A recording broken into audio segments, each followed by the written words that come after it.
পৃথিবীতে কোনো ওই লৌহ সভ্যতা, কোনো যে বিভিন্ন যে সভ্যতা বিজ্ঞানীরা চিহ্নিত করে, এগুলো ভুয়া কথা। প্রথম দিন থেকেই মানুষ সভ্য, প্রথম দিন থেকেই মানুষ শিক্ষিত। কেন আদম আলাইহিস সালাম সবচেয়ে শিক্ষিত মানুষ। তো মানুষ কোনো সময় অসভ্য মূর্খের মতো বসবাস করতো, ঠিক আছে, বন জঙ্গলে বসবাস করতো, তাদের মধ্যে কোনো সভ্যতা ছিল না, এটা সম্পূর্ণ ভুয়া অযৌক্তিক কথা। বা বানর থেকে ধীরে ধীরে পরিবর্তন হয়ে তারা সভ্য হয়েছে, এটা সম্ভব। পৃথিবীর সবচেয়ে সভ্য এবং সবচেয়ে শিক্ষিত মানুষই প্রথম মানুষ, যিনি আদম আলাইহিস সালাম। এই জন্য মানুষ প্রথম দিন থেকে সভ্য, প্রথম দিন থেকে শিক্ষিত। আদব কায়দা আছে, কথা বলার ধরন আছে, সালামের বিনিময় আছে, কুশল বিনিময় আছে, বিবাহ আছে, সব কিছু আছে। একটা সভ্য সমাজ বলতে যা বোঝায় তা প্রথম দিন থেকে আছে। আর বিজ্ঞান, জ্ঞান বিজ্ঞানের যে উন্নতি, এটার উত্থান পতন আছে।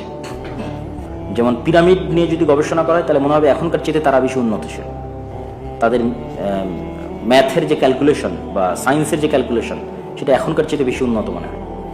তাদের যে আর্কিটেকচারাল যে নলেজ, এখনকার চেয়ে উন্নত মনে হয়, ঠিক আছে।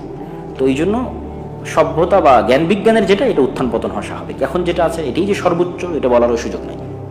এর চেয়ে সর্বোচ্চটা হয়তো অতীতে অতিক্রম হয়ে গেছে, সেটাও হতে পারে। যেভাবে আল্লাহ আদ জাতির কথা বলেছে, সামুদ জাতির কথা বলেছে, ফেরাউনের কথা বলেছে, তো ওই সময়গুলোতে হয়তো মানুষের শিক্ষা, সংস্কৃতি, জ্ঞান বিজ্ঞানের সর্বোচ্চ যুগটা ছিল। এখন হয়তো তার চেয়ে তো দুর্বল যুগে আমরা বসবাস করতেছি, অস্বাভাবিক কিছু নয়।